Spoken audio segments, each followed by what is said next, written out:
Station Gallery for the encore presentation of this. It's kind of like an art talk, but I guess it's more of an architecture talk, Birth of a Station. And this afternoon I'll be going through the history of our heritage building, and I'll read the quick synopsis for this, this talk. Witches' hats, an unsolved murder, graffiti in the attic. Whitby's historic railway station contains many eerie secrets. This summer marks the 120th anniversary of Station Gallery's heritage building. During the next hour, we'll uncover the mysteries preserved in the gallery's station legacy. It sounds like something a little bit more fitting for Halloween rather than the middle of summer, but there's a reason why this premiered when it did, and we'll get to that in a moment. First, we'll start off with this. This is a postcard, and you can see it states New Station, Whitby Junction, and it gives us a sense of the beauty of the building that is, well, right above us.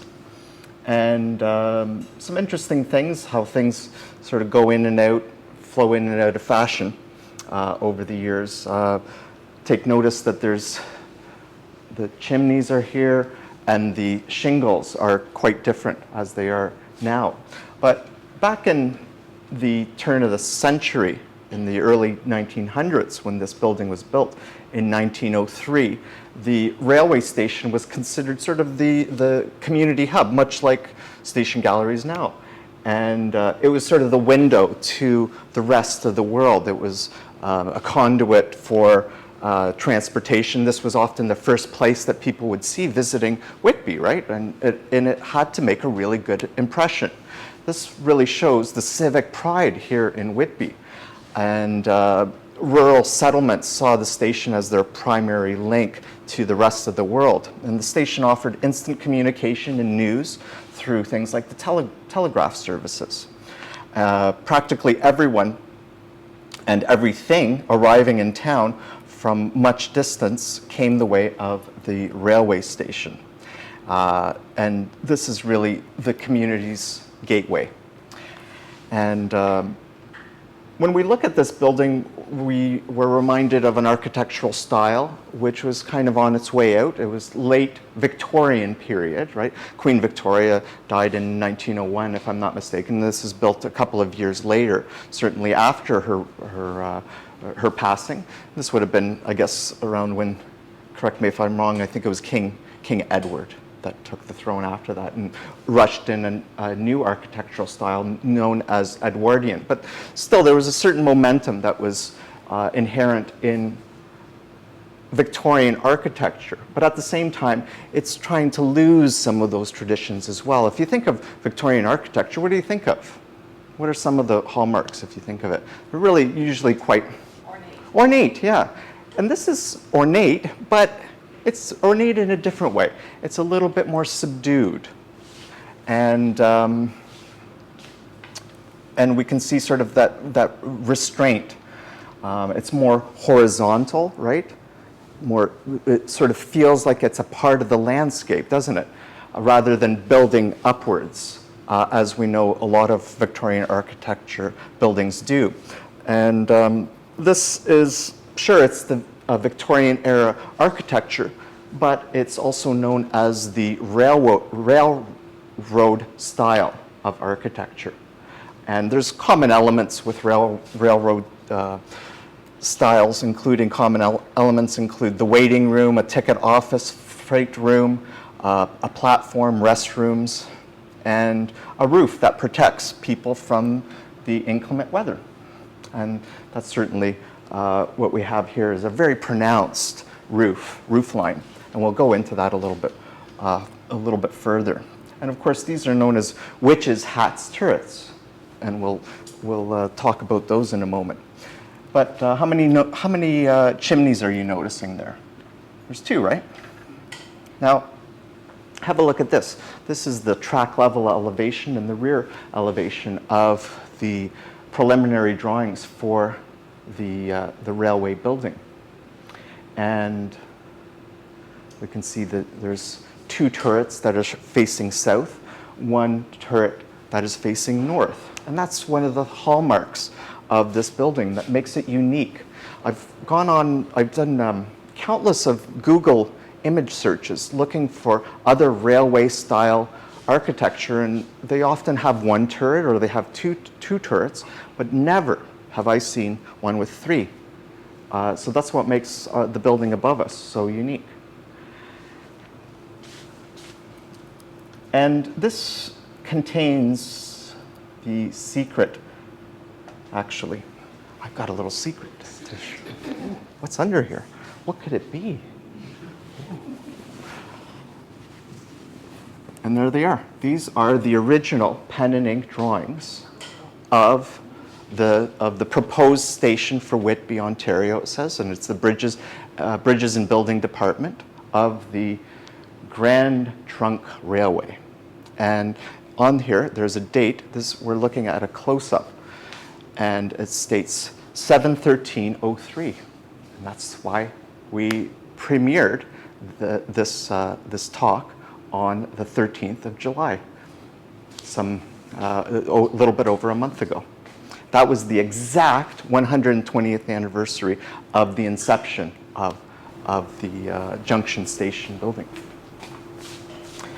I've got a feeling that this, it looks like maybe an H or maybe an NTU might be the architect's initials, but it's sort of been lost in time. So I did a nerdy thing, and I did some calculations in my pocket calculator, and I found out this number. This, at the time when this premiered, it was 43,800 days that the sun had risen on this roof line and set on this roof line. So you can add 33 more days on top of that number.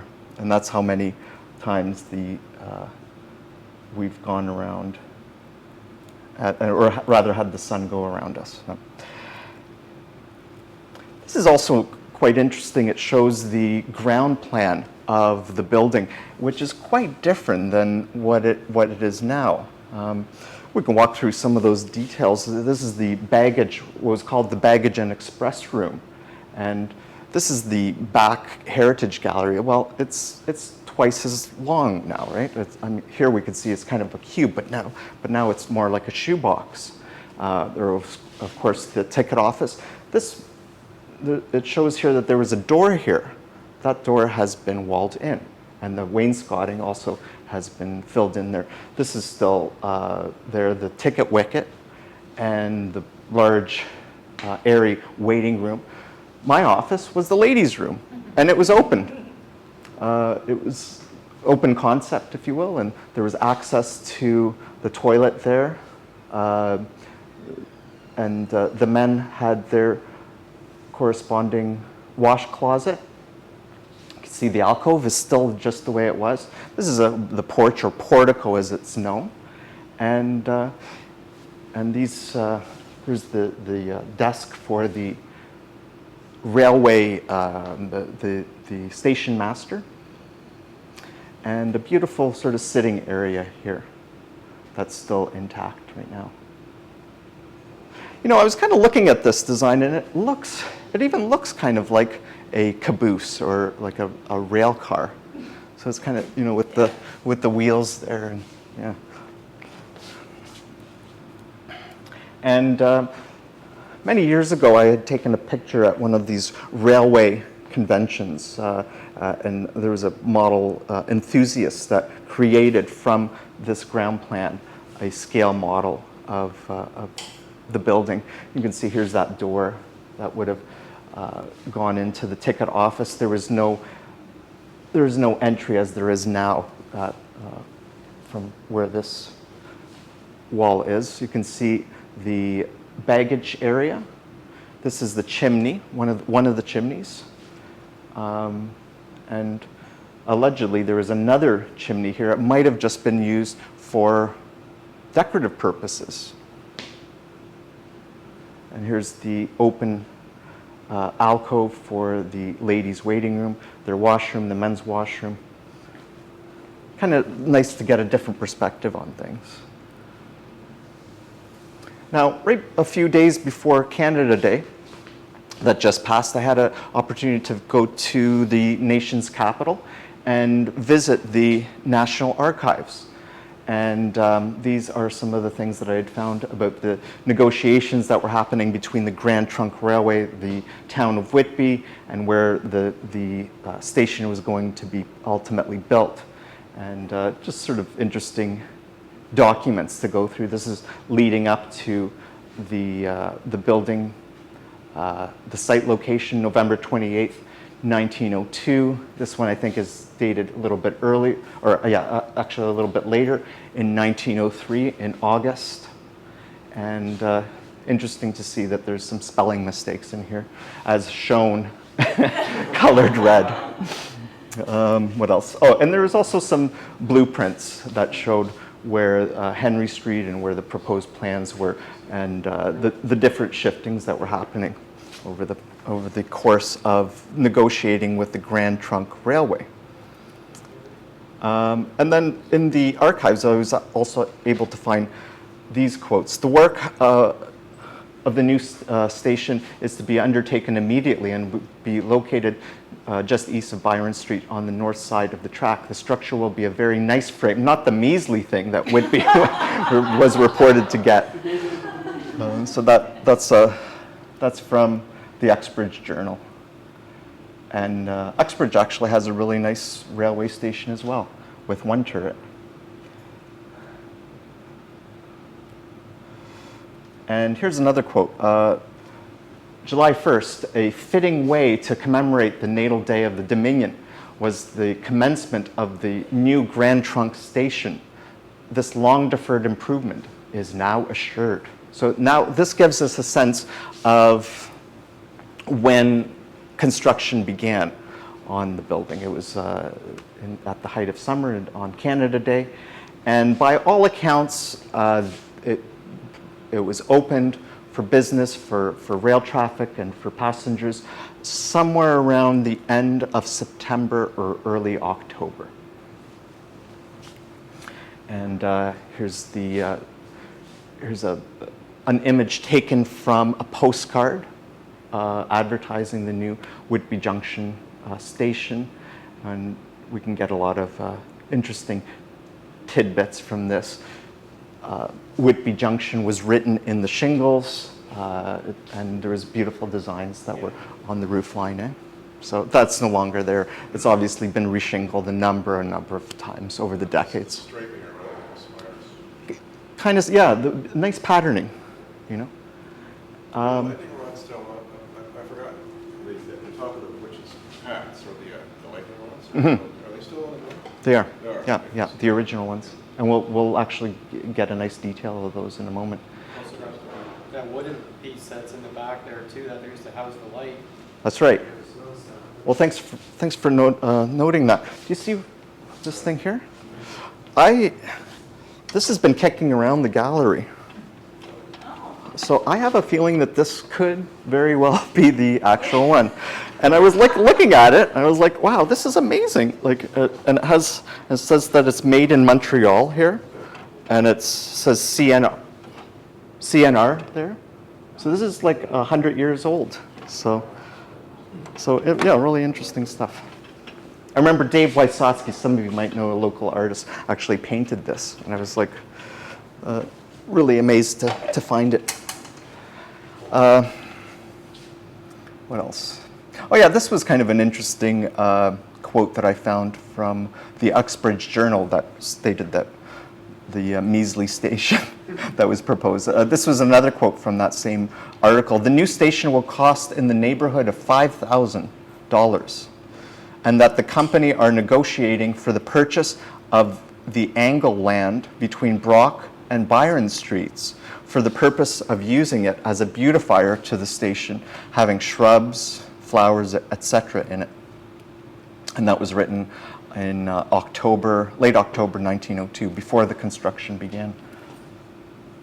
And here we can see also the clear view that there's two chimneys. And those two, there's only one chimney that is shown here. There. So I have a feeling that they probably added this second chimney just to achieve a balance. It's much more pleasing to the eye. And that's, if anything, there's a real nice equilibrium to this building. And this is almost from that very same direction. What are these things? I forget what they're called. Pumper carts or something? And all three of these guys have been identified. Interesting shot. And seeing these triple hung sash windows as well. Does anyone know from what vantage point this is taken from? So that's looking towards Toronto. So what structures, does anyone know what structure? This is Brock Street Bridge. Yeah. Yeah, standing on top of Brock Street Bridge, looking towards Toronto, and this is Henry Street Bridge. So these would have been constructed just a few years before the building started, before it was constructed. And it was also in the newspaper, it stated that it was migrant Italian workers that came to do the construction, which makes sense, right? And what else could I notice? Oh yeah, the other thing to keep in mind is, take notice of how much vegetation and woods there are around the building, right? And how that slowly depletes over the years. Does anyone know where this is going to? This is the spur line that's going to what was known as the Whitby, it'll come to me in a second, but what is now Ontario Shores. So it was started during the First World War for soldiers returning for what was called shell shock. It's now called PTSD, right? What else? Oh yeah, this was something interesting that I wouldn't have noticed. Here we can see the steam train and the steam that's coming out of it. And what side, there's two tracks here. Well, actually three, but this one doesn't really count. So these ones here. And this is going towards Toronto, so it's traveling on the left-hand side. Now we know that the direction of trains was switched on July 22nd, 1906. So we know that this was taken before July 22nd, 1906, when we went away from the English directions, right? They drive on the opposite side of the road. And we got Canadianized or Americanized in the summer of 06. And it caused quite a bit of disorientation back when it happened. Was there a station here in Whitby and this is the new Whitby station? Or was there no station and this is what we got? There was a station. It was closer to Port Whitby. It was built, I think, in 1857, and it was a smaller structure, but it was built out of stone, and it wasn't as nice. It was like it was just very plain, sort of shed-like. None of it survived. No. And then there was also a station that was built for the CP rail, but that's that's further north. If you're going on Garden, you go underneath the rail line there on Garden. That served this Canadian Pacific rail line, and this served what was known as the Grand Trunk Railway. And then 100 years ago, so that's in 1923, it became nationalized, and then it became CN. So it went from GTR to the CN. Exactly 100 years ago, 1923. And there's a virtually exact view of that, and you can see now they're going the correct way, or the way we're accustomed to now. So this all trains eastbound are on the right, the westbound ones on the opposite track. And remember I mentioned the deforestation, we can see that's sort of slowly becoming depleted. We can see that there's some more modern cars, maybe 1950s. So this photograph is taken in 1952, but we're also seeing sort of World War II era car designs. and of course the spur line that goes to the Whitby Psychiatric Hospital, as it was known.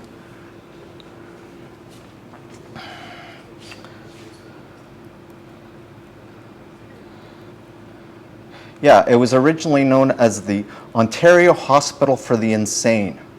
So that's not the most politically correct, and it later became the Whitby Psychiatric Hospital. All right.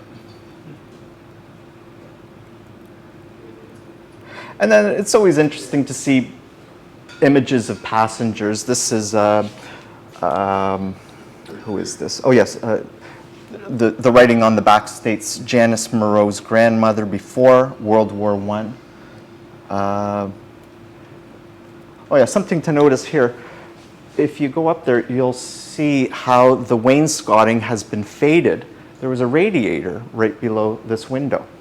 And you can actually see right where there was the footprint, basically, of the radiator. So that's interesting to see it in the photograph. And this is a kind of interesting shot, seeing something from Pennsylvania here and how the pedestrians would have gone between the tracks.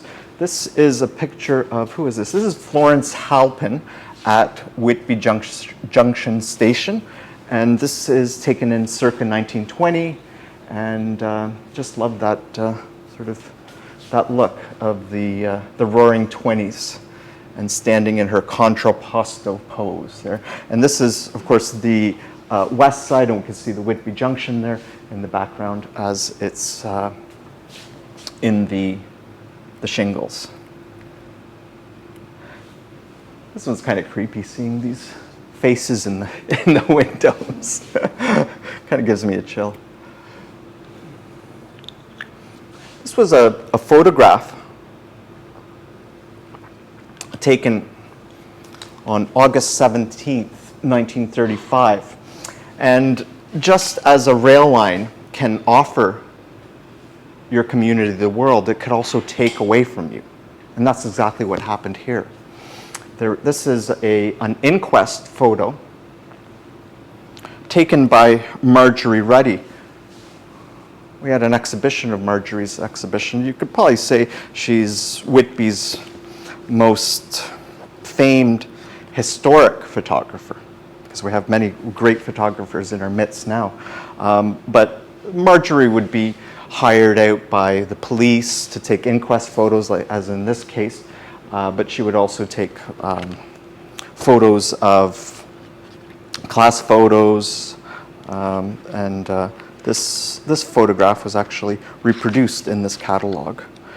And it's an inquest photo for the death of a young man by the name of Douglas Brown, who was hit by a passing train. So I'm guessing this is 1935, so this would have been an eastbound train, and X marks the spot where he was hit by the train. Apparently he was standing too close to the track with his bike, and he was dragged underneath kind of a tragic story of Douglas Brown. And here we can see the forestation around it and the beautiful landscaping around. This is a photograph that was taken by Leonard Beckley, and this is May 1962. We can still see that steam trains are being used in 62. Both chimneys, right? And then this photograph is taken 2 years later in 1964. And what do we notice? The disappearing chimney. So somewhere between May 62 and 64, they got rid of what seemingly was a decorative chimney. And we could see they had a little bit of trouble matching up the shingles. Do you think it just fell apart over time? I don't know. It's the east-facing one is still in great condition. If you go out and look at it. So which one was actually being used? This one definitely is the one that's being used. So Ian, when you're installing works, where is it hardest to hammer in the gallery? right where the patrons lounge is. So this goes down right where the patrons lounge is, right in between the heritage galleries. Yeah.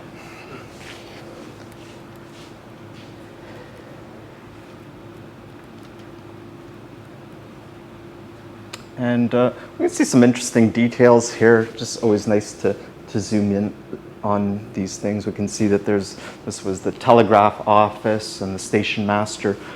This would have been the entrance onto the platform.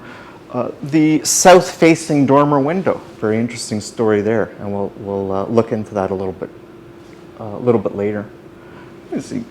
Oh yeah, and then you're talking about the lightning rod things there. Nice detail. Sort of the shrubberies and rural effects of the area. Nice clapboard siding. And look at how pronounced. That's a nice pronounced roof line. So people won't get wet if it's really raining, or they're protected from the elements.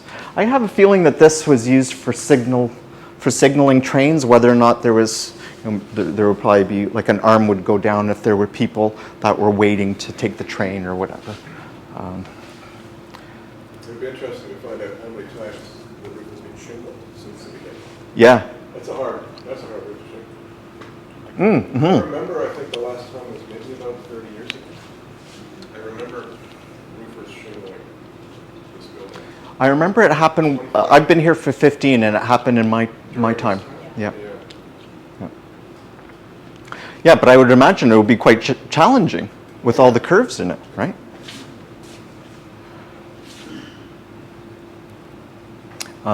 Yeah, and I'd made a note here. The lightning rod or lightning conductor is usually made of conductive materials such as copper or aluminum.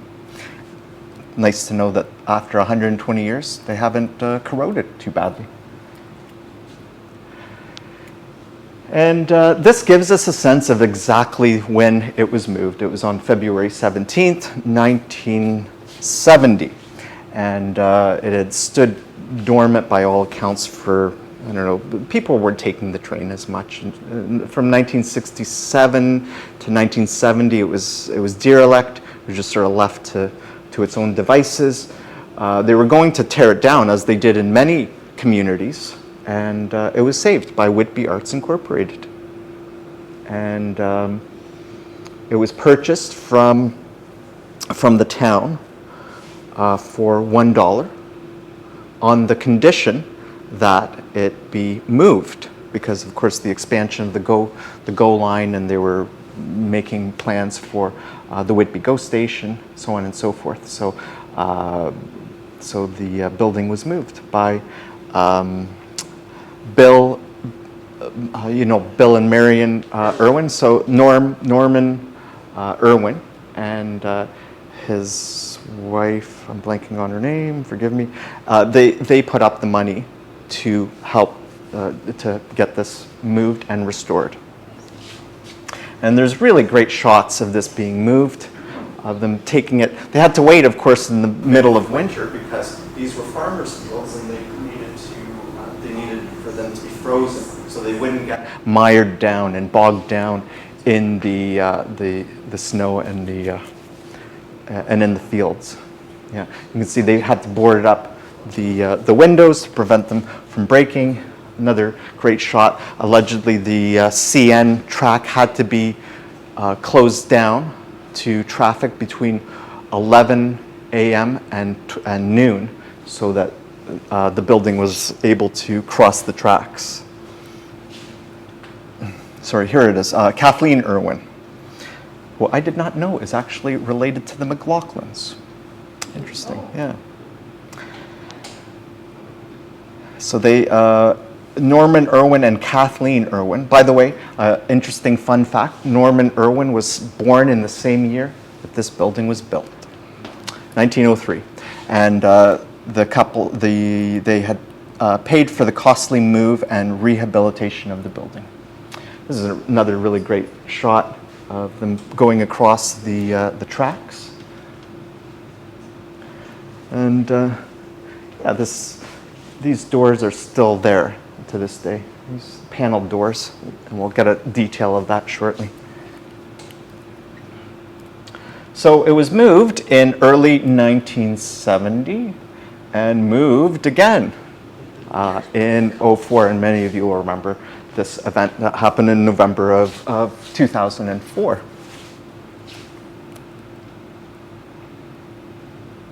There's a nice aerial shot there. Here's a little anecdote. Has anyone ever watched this series? It's called Monster Moves. They show these, they'll move like large buildings or silos or whatever. I was at a conference back in 2009, and in between sessions, this was in St. John's, Newfoundland. And in between sessions, I decided to go to my room and just relax and watch TV. And I tuned into Monster Moves. And this is what I saw in St. John's, Newfoundland. Days can be short, like this cafe crossing the street in search of more customers. Most moves are not so straightforward. Sometimes there's an arduous journey ahead. Did you catch that? Cafe? So do you know, why move it from one side of the street to the other? In this case, it was because they were expanding the parking. That's my understanding. The parking lot, the go parking. Yeah, because it was always north of the tracks, and now they're expanding south of the tracks in And there used to 04. be an old, the Whitby prison was up there as well. Yes, that's right. And they The tore Whitby it down jail. at the same time. Whitby That's jail. right. Yeah. To expand the parking lot as well. That's right.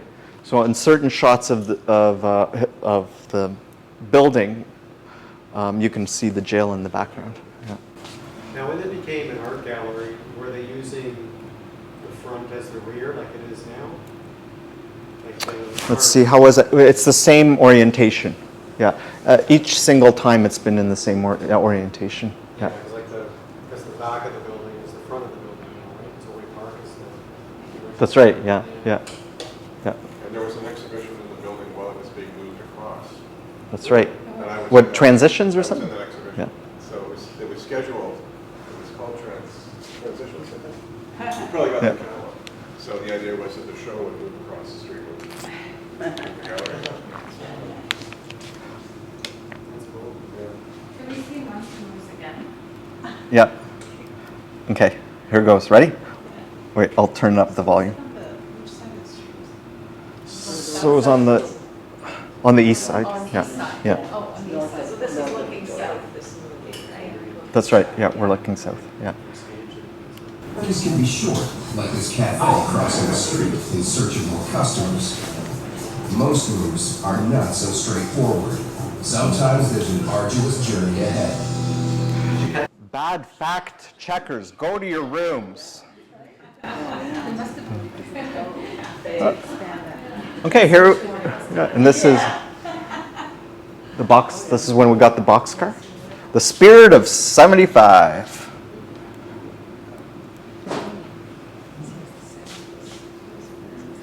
I'm not sure what the exact date of it is. We've got like all these details of 9:15 on a Monday morning. And this was the Port Stanley boxcar studio that was here on site and was used by many a great printmaker. But of course, to quote Neil Young, rust never sleeps, and it got corroded, and it wasn't fit to have large groups of people in there. It lost large classes, so we had to get it out of here.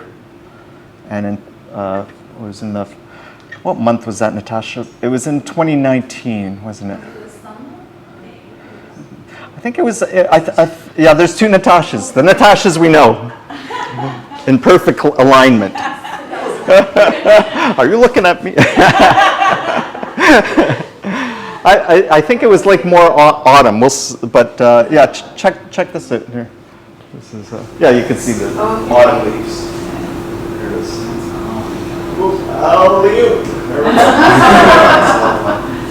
But it's in a better place now. It's now resting at Halton Hill, Halton Hill, somewhere around there. It's a railway museum, and it's been renovated to its original glory. Here it is, Whitby's, what I call Whitby's perfect building. Here it is. Oh yeah, we've got something to say. Behind me, you can see the south-facing dormer windows with their interlocking hexagonal shapes. Grow a beard. Yeah, so these are interlocking hexagonal shapes. That I'm leading into this. So I always thought that this was decorative, that it was just, kind of for decoration. But actually, I had read that the ceilings were much higher in the waiting room. So this actually did function for allowing a lot more southern light in, right? And it lit up the place quite a bit more, in addition to these ground level windows. So a few years ago, I started noticing really weird things in the architecture. I started noticing pairs of threes. I started noticing hexagons. I started noticing cubes. What do all these things have in common? 6, elements of 6 that runs through time and time again through the architecture of the building. 6, 6, 6. Could this be Satanists that built this in the quaint town of Whitby? Well, if there was just 3 examples of 6s, then yeah. But no, there's definitely more than 3. So for instance, on one side we have a trio of columns, and then on the other side we have they're mirrored. So the pairs of 3. I always thought that these were, what's the order that I was thinking? Ionic? No, not Ionic. Doric. What a Doric. But it turns out that they're more Tuscan order, which is the simplest of the columns. And they're very unenriched, they're very plain. It's almost like they're getting back to nature, right? So it's getting more, and it makes sense that it would be Tuscan order, right? If you're thinking about the Italian workers, so they would have been bringing those traditions of Tuscany to the woodworking that they were doing here in town. This is right in my alcove, right? Pairs of 3s, right? There's 6 there. This is also interesting. I noticed this a few months back. These sort of diamond shapes, right? There's 3 here and 3 here. A nice detail in the ticket wicket window. There's 3 on each side of the double hung doors, which allowed for large trunks to come in, large valises, luggage, baggage, all that stuff could get through those double hung doors, which is now the Gallery C in the Heritage Building. And then you have 6 columns here, 6 columns there. And look at this roof. It's really smart, sort of thinking about how it's, I guess that's called the soffit, right? And it's concave. So what's that doing to the airflow? It's making it more able to be circulating, right? So this overhang allows, they could have easily have, just built it, straight to the building, straight on, but instead they decided to make it concave. And this allows for more air to circulate. I mean, this is being done before aerodynamics is even a thing. They were doing this in 1903 to allow that air to sweep in and around and get it away from the building. Because if you think about it, if there was a lot of surface area here, this roof would have just if there's a big gust of wind, and we do get windy days here by the lake, that entire roof is very susceptible to being torn off. There's a reason why it hasn't been torn off in 120 years. They don't build them like they used to. Oh, any guesses on how many feet this projects out, the roof line? 6. It's weird. And look at the chimney. Sean, you were asking about the chimneys. This is in pretty good shape. I don't think it's been recornered. We see, depending if you're looking at it from the corner, 1, 2, 3, 1, 2, 3, and then these plates, 1, 2, 3, 4, 5, 6. And then the lightning rod, the original lightning rod. A cube has 6 sides. And then nice to get an aerial view.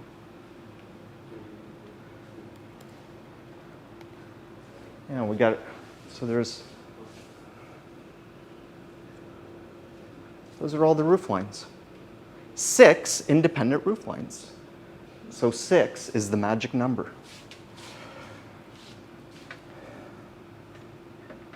How many letters are there in Whitby? Oh yeah, 6. If you start looking for the patterns, they're all there. But this is an example. I mean, this is the Victorian era greenhouse. It's a hexagonal. The Victorians, I think, were really obsessed with hexagons and things to do with 6s. These are also furniture design with a hexagonal garden terrarium. I found this. This is a proposed. This is for London, England. So if Londoners were to elect a bee as their mayor, this is probably what it would have ended up looking like. I mean, anything's possible, right? With all the boroughs and areas of London.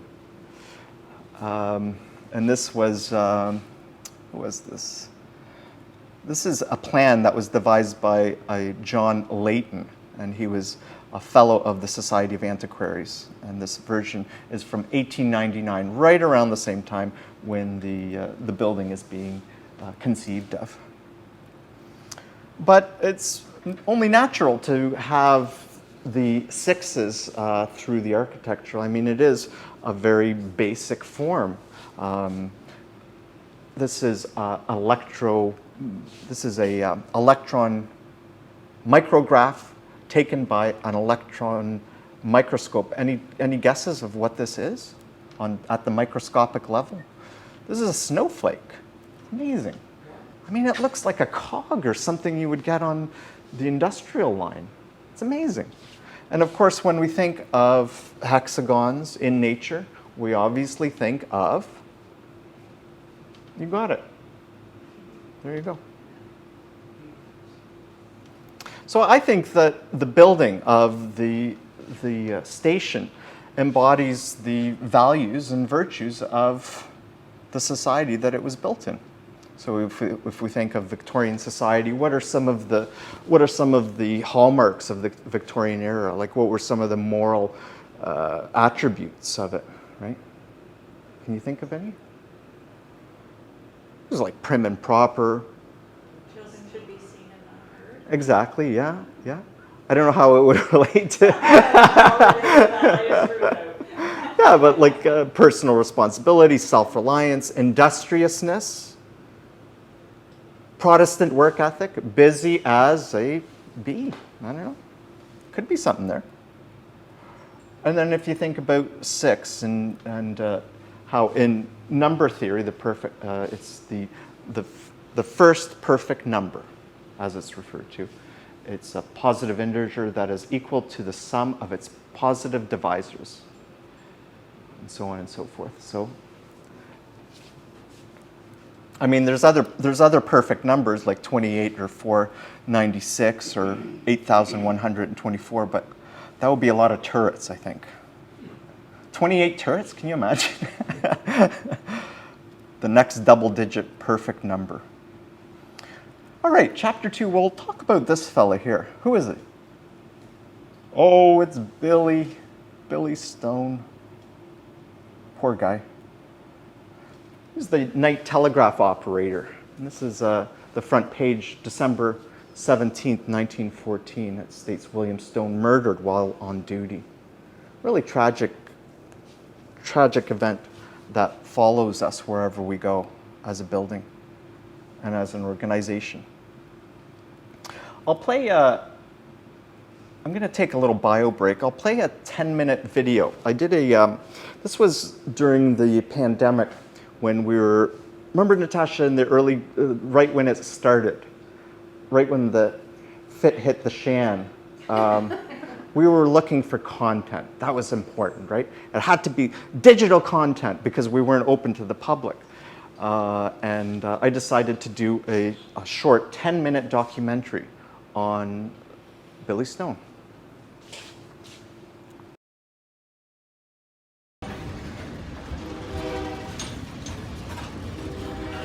I'm standing in the shadow of St. John's Anglican Church, built in 1846, seen behind me.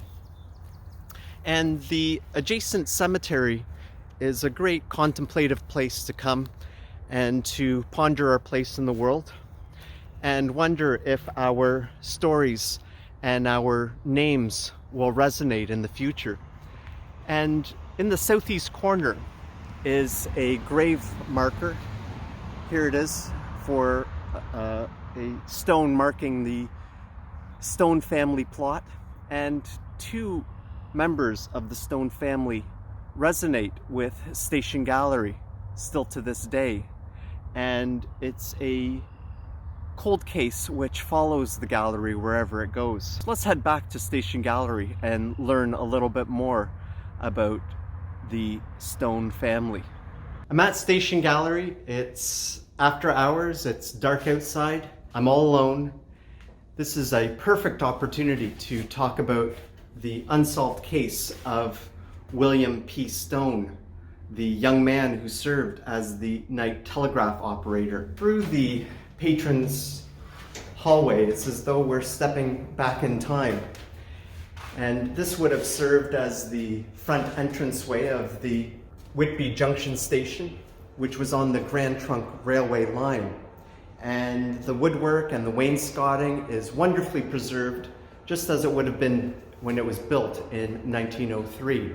December 17, 1914, at 12:37 a.m., there was a chilling call that was dispatched from this office. It was not only the ticket wicket, but also the night telegraph operator's office. Leslie Cormack was the bell operator who received the call, and on the line was Billy Stone, who was screaming, "Get me the chief, quick, I've been shot." When Cormack asked who pulled the trigger, Billy Stone was unable to answer and begged that help be sent as soon as possible.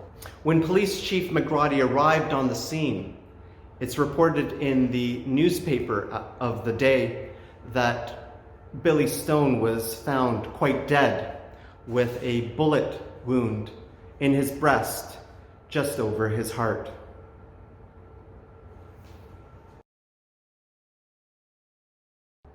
By the time Billy's desperate call was forwarded to Police Chief Charles McGrady, there was silence. The chief rushed downtown to get the night watchman, John Patterson, and together they headed to the Junction station, where they looked through the windows and found that Billy was laying on the floor. When they forced their way into the office, they found that Billy Stone had a .38 caliber bullet wound in his chest, likely fired from a pistol from the ladies' waiting room, which is over here. Upon investigating the crime scene, they didn't find that there was a struggle and nothing was taken from the cash drawer.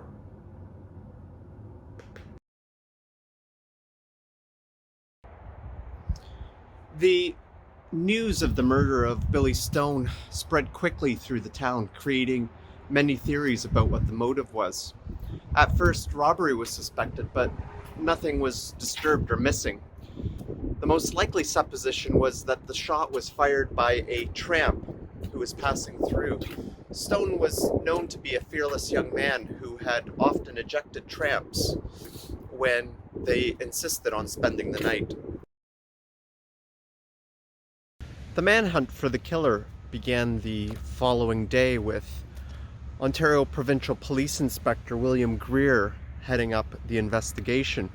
Local residents had reported that a strange man was seen at Hayden Shore Park, where I'm at right now. This man was lurking about at the cottage, the lakefront cottage of R.S. McLaughlin. Many of you will recognize this name as the founder of General Motors of Canada.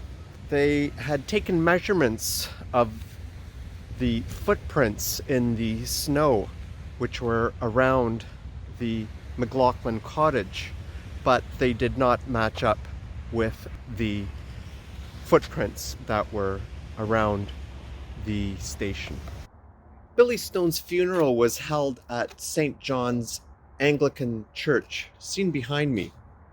A coroner's jury had a chance to look at Stone's body before the funeral, and an inquest was called. This inquest, however, proved to only deepen the mystery and cast suspicion on a number of local residents. The probe opened in early 1915 and continued intermittently until June of that same year, when another event occurred which, for some people at least, appeared to solve the case. There's an unexpected twist in the case of Billy Stone. A person with the same name as the young victim enters into the picture. This is William H. Stone, the young victim's father. After a night of heavy drinking at a local hotel, the Royal Hotel still stands to this day behind me, he arrives home, and awaiting him was a subpoena ordering him to attend the inquest of his son's murder trial as a witness. When he saw this, he went to pieces. "They're trying to connect me with the murder," he cried, "and they'll put me in jail for life. I will go and I'll throw myself into the lake." And he proceeded southbound towards Lake Ontario. June 18th, 1915, William Stone Sr. started walking towards the lake. He said he was going to drown himself, but in passing the site of his son's untimely death, he was overcome with something, and we're still not sure what that was. But he decided then and there to lie down on the tracks. He was struck by a passing freight train and was killed instantly.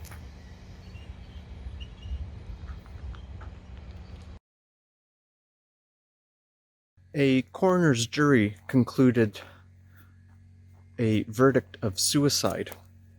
The suicide of William Stone Sr. seemed to solve the case for some. He had a reputation as a heavy drinker with a short fuse. In fact, a few days after the murder, he was brought forth to a court for assaulting his daughter, threatening to kill her in a drunken frenzy.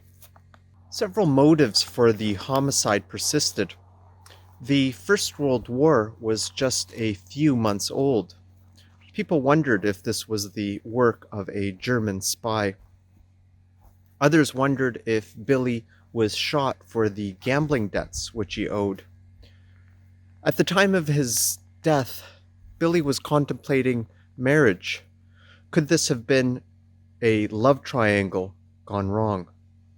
In the end, the consensus stuck that Billy was killed by his own father for the $2,000 insurance policy on his life.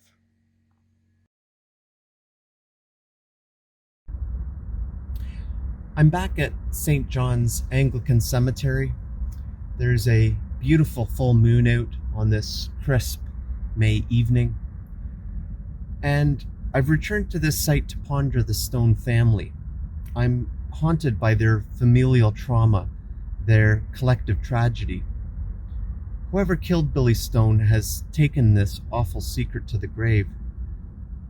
But somehow I'm comforted that over a century has passed and their history remains in our minds, which leads me to wonder, will our names resonate with future generations? Will our stories be told well into the 22nd century and beyond?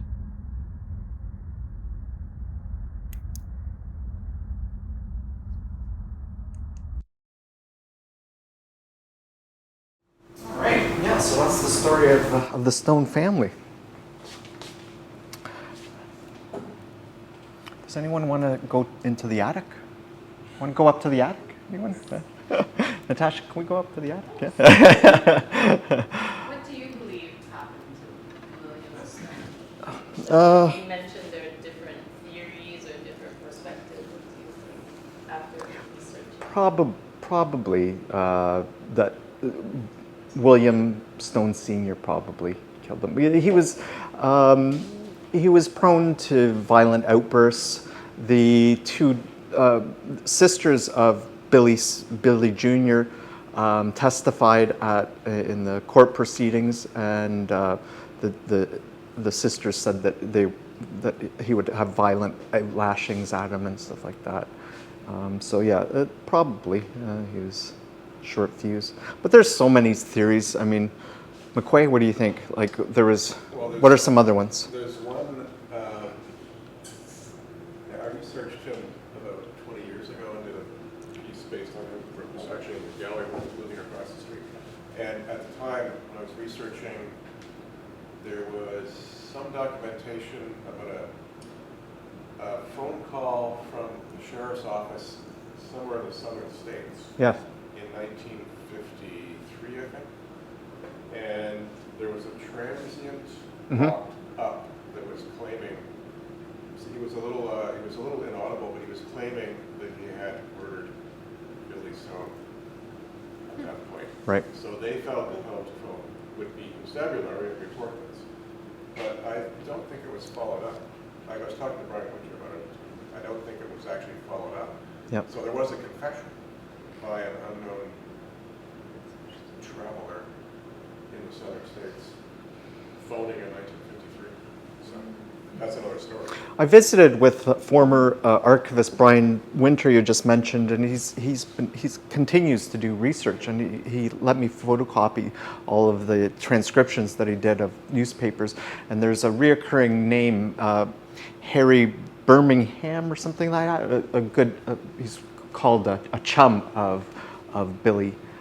He was a close friend, but there's something weird, kind of shady about this Harry guy. I don't know.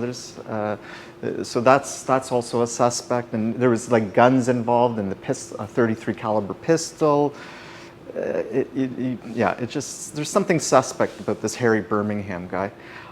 There's also the theory that this was a spy, a German spy, because keep in mind, so when the First World War began in August of 1914, well, this is just four months afterwards, right? So, and William Stone Jr. is occupying, it's telegraphs, right? And this is strategic sort of communications post.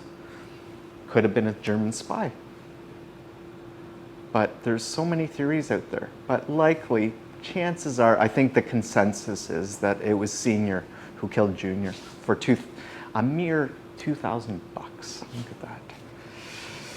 All right, let's go up into the attic. I'll show you what it looks like up there. Boy, it's a dusty place, and I'll tell you, it's hotter than the gates of Hades. This is all, there's the chimney there rising up from the patrons' lounge area. We got, and the beautiful, look at the woodwork. I mean, this was all made in the span of four months, by all accounts.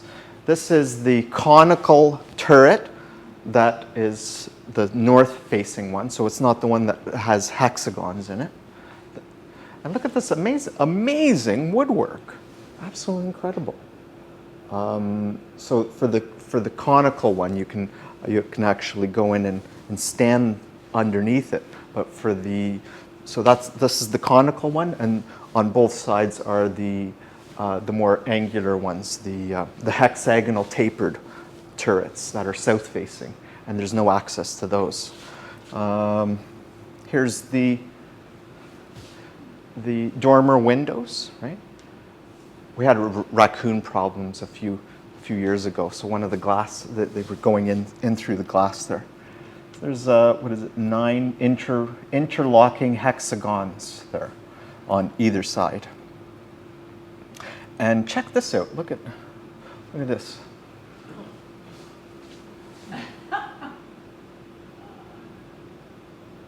This is what I found up there. A German profile. And then on the next, I don't know, what's that called? Like a plank?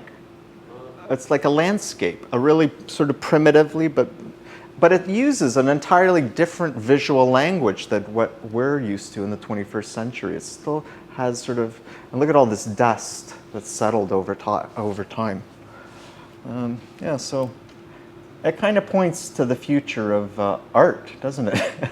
That it's almost like it's prophetic that this artwork, this basic graffiti artwork, points that this building will embrace the arts. It's kind of neat. These are done in white chalk, and they're actually embedded in the wood over the course of the 120 years, well, whenever these were made by a once known person, are now actually embedded into the grain of the wood, which is kind of fascinating. So, yeah, that's what's in the attic. There you go. There's some weird, mysterious graffiti chalk drawings up there. I don't know. Could these be the drawings of Billy Stone? Maybe. Could these be his hopes and his fears? Was he thinking about having to go and fight in the Great War and fight the German soldier with his, what are they called? The Pickelhaube helmets. Is this his hopes of wanting to settle down and start a farmstead? Nobody knows. But there's no access to this area to the public. You actually have to go up. I mean, it's quite high up there through a little cubbyhole to get through in the baggage area. So obviously somebody has to be working here on site to actually have access to the attic. Well, that's pretty much what I've got to say. Thanks for spending an hour in a darkened room with me. Yeah, so we got the next Thursday Night Live. Is that still on? JJ and the Pillars? That'll be interesting. What kind of music do you know offhand, Natasha? Folky stuff. Very nice, very nice. That'll be on Ukrainian Independence Day, August 24th. And then we've got, we got the art talks coming back up, and I'll be doing Free Fallen, Art and Gravity, here on the 3rd Thursday of September. And that is it. Class dismissed.